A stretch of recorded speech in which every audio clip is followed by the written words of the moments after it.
मेरे सनातनी मित्रों को नमस्कार और मोक्षदा एकादशी की बहुत बहुत शुभकामनाएं।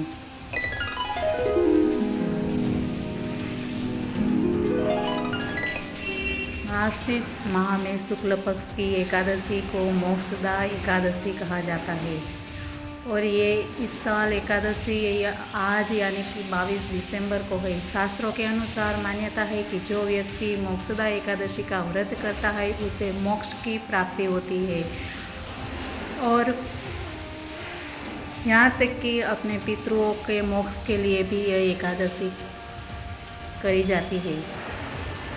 इस दिन भगवान विष्णु की पूजा का बहुत ही महत्व है और इसके साथ ही इस व्रत को रखने से पूरे विधि विधान से पूजा पाठ करने से मोक्ष की प्राप्ति होती है और बहुत ही पुण्य और शुभदायी माना गया है।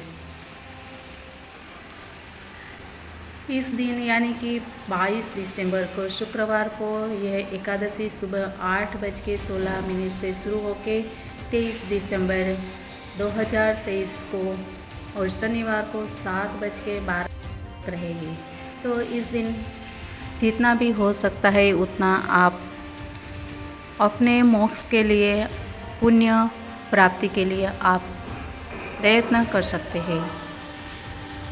इसके साथ ही आज जिन्होंने ये एकादशी नहीं रखी है वो इस दिन कथा सुनने से भी बहुत ही पुण्यदायी माना गया है। तो आप कथा सुन के भगवान विष्णु जी के सामने दिया लगा के मोक्षदा एकादशी की कथा जरूर सुनें। तो आइए जानते हैं क्या है इनकी कथा। एक बार युधिष्ठिर ने श्री कृष्ण से पूछा कि मैं पूछता हूँ मार्गशीर्ष मास के शुक्ल पक्ष में जो एकादशी होती है उसका क्या नाम है, कौन सी विधि है तथा उससे किस देवता का पूजन किया जाता है, यह सब मुझे कृपया बताइए। तब श्री कृष्ण ने कहा युधिष्ठिर, मार्गशीर्ष मास के कृष्ण पक्ष में उत्पत्ति नाम की एकादशी होती है जिसका वर्णन हमने पहले ही कर दिया है। अब शुक्ल पक्ष की एकादशी का वर्णन हम करते हैं जिसके श्रवण मात्र से वाजपेयी यज्ञ का फल मिलता है। उसका नाम है मोक्षदा एकादशी। जो सब पापों को अपहरण करने वाले हैं राजन, उस दिन यत्नपूर्वक तुलसी की मंजरी तथा धूप दीपादि से भगवान दामोदर का पूजन करना चाहिए।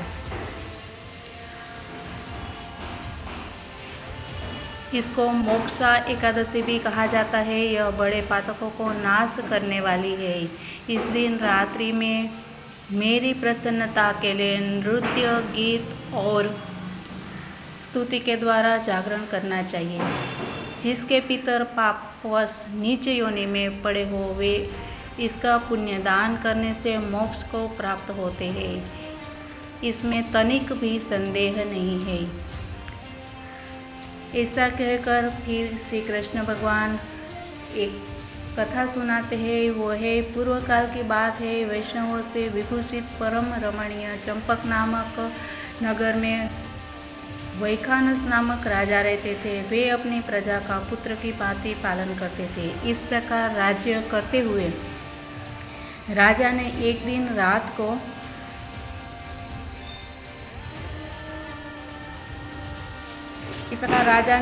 रात को स्वप्न में अपने पितरों को नीच योनि में पड़ा हुआ देखा। उन सबको इस अवस्था में देखकर राजा के मन में बड़ा विस्मय हुआ और प्रातःकाल ब्राह्मण से उन्होंने सलाह मशवरा करके उसका कारण पूछा। तब ब्राह्मणों ने बताया कि मैंने अपने पितरों को नरक में गिरा देखा। तब यह राजन ब्राह्मणों को बताते हैं कि मैंने अपने पितरों को नरक में गिरा देखा है। वे बारंबार रोते हुए मुझसे कह रहे थे कि तुम हमारे तनुज हो, इसीलिए इस नरक से हम लोगों का उद्धार करो। द्विजवरों, इस रूप में मुझे पितरों के दर्शन हुए हैं, इससे मुझे चैन नहीं मिलता है। क्या करूं, कहाँ जाऊं, मेरा हृदय रुंधा जा रहा है। द्विजोत्तम, वह व्रत तप और यह वह लोग जिससे मेरे पूर्वज तत्काल नरक से छुटकारा पा जाए बताने की आप कृपा करें। मुझ बलवान एवं साहसी पुत्र के जीते जी मेरे माता पिता को नरक में पड़े हुए हैं, अतः ऐसे पुत्र से क्या लाभ। तब ब्राह्मण बोले, राजन, यहाँ से निकट ही पर्वत मुनि का आश्रम है। वे भूत और भविष्य के भी जानकार है। हे राजन, आप उन्हीं के पास चले जाइए। ब्राह्मणों की बात सुनकर महाराजा वैखानस शीघ्र ही पर्वत मुनि के आश्रम पर गए और वहाँ उन मुनि श्रेष्ठ को देखकर उन्होंने दंडवत प्रणाम करके मुनि के चरणों को स्पर्श किया।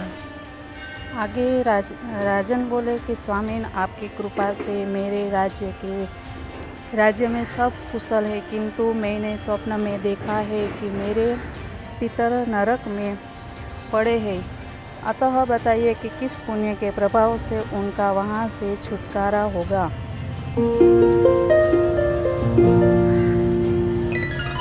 राजा की यह बात सुनकर मुनिश्रेष्ठ पर्वत एक मुहूर्त तक ध्यानावस्थ रहे। इसके बाद वे राजा से बोले, महाराज, मार्गशीर्ष मास के शुक्ल पक्ष में जो मोक्षा नाम की एकादशी होती है, तुम सब लोग उसका व्रत करो और उसका पुण्य पितरों को दे दो। उस पुण्य के प्रभाव से उनका नरक से उद्धार हो जाएगा। भगवान श्री कृष्ण कहते हैं, युधिष्ठिर मुनि की यह बात सुनकर राजा पुनः अपने घर लौट आए। जब उत्तम मार्गशीर्ष मास आया तब राजा ने वैखानस मुनि के कथन अनुसार मोक्षा एकादशी का व्रत करके उसका पुण्य समस्त पितरों सहित पिता को दे दिया। पुण्य देते ही क्षण भर में आकाश से फूलों की वर्षा होने लगी। वैखानस के पितरों सहित नरक से छुटकारा पा गए और आकाश में आकर राजा के प्रति यह पवित्र वचन बोले, बेटा, तुम्हारा कल्याण हो। यह कहकर वे स्वर्ग में चले गए। राजन, जो इस प्रकार कल्याणमयी मोक्षदा एकादशी का व्रत करता है, उसके पाप नष्ट हो जाते हैं और मरने के बाद वह मोक्ष प्राप्त कर लेता है। यह मोक्ष देने वाली मोक्ष एकादशी मनुष्य के लिए चिंतामणि के समान समस्त कामनाओं को पूर्ण करने वाली है। इस महात्म्य को पढ़ने और सुनने मात्र से वाजपेयी यज्ञ का फल मिलता है।